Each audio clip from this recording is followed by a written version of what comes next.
Keterangan saksi dalam persidangan ini semuanya tentu akan dicatat dan akan menjadi pertimbangan hakim dalam menentukan putusan. Tetapi setiap saksi tentu punya perannya masing-masing yang membuat keterangan mereka memiliki nilai lebih dibandingkan saksi lainnya.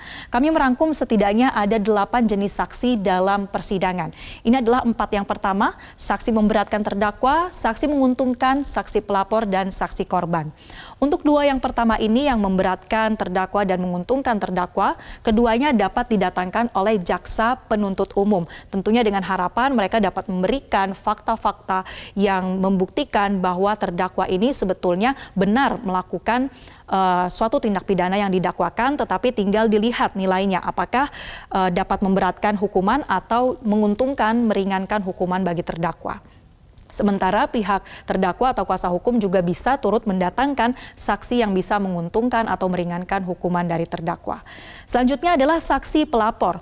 Saksi pelapor ini adalah seseorang yang biasa kita kenal whistleblower. Ia melihat, mendengar, dan juga mengalami sendiri terkait dengan suatu tindak pidana, kemudian mengambil inisiatif untuk melapor kepada aparat penegak hukum untuk dilakukan proses penyelidikan dan juga penyidikan.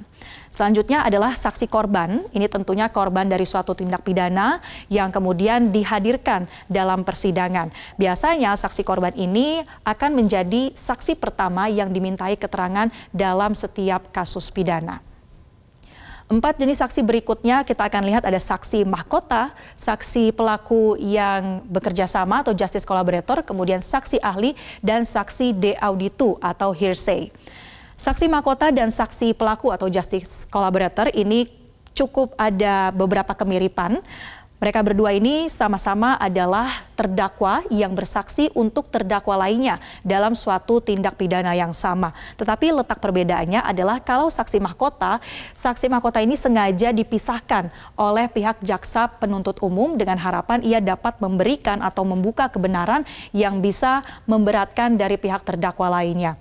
Sementara kalau saksi pelaku atau justice collaborator ini adalah suatu kesediaan atau inisiatif dari seorang terdakwa untuk bisa mengakui kesalahannya, kemudian juga bisa lebih mengungkap suatu kebenaran dalam tindak pidana yang juga dapat mengungkap kesalahan-kesalahan apa yang sebetulnya dilakukan oleh terdakwa lainnya. Untuk saksi pelaku dan saksi mahkota dalam kasus dugaan pembunuhan berencana Brigadir Yosua ini seringkali disematkan kepada Richard Eliezer yang juga harapannya nanti dapat bersaksi untuk terdakwa-terdakwa lainnya.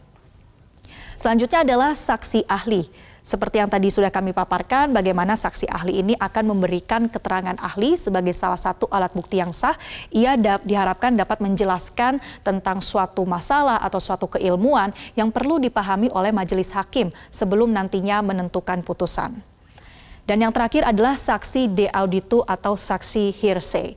Saksi hearsay ini sebetulnya adalah saksi yang kerap kali dinilai tidak begitu kuat keterangannya dalam persidangan. Karena saksi de auditu kerap kali hanya mendengar dari orang lain, kemudian ia bersaksi terkait dengan suatu tindak pidana. Tetapi tidak jarang keterangan dari saksi de auditu ini tetap dibutuhkan dan dihadirkan sehingga nantinya bisa menguatkan pertimbangan-pertimbangan yang telah dimiliki oleh majelis hakim.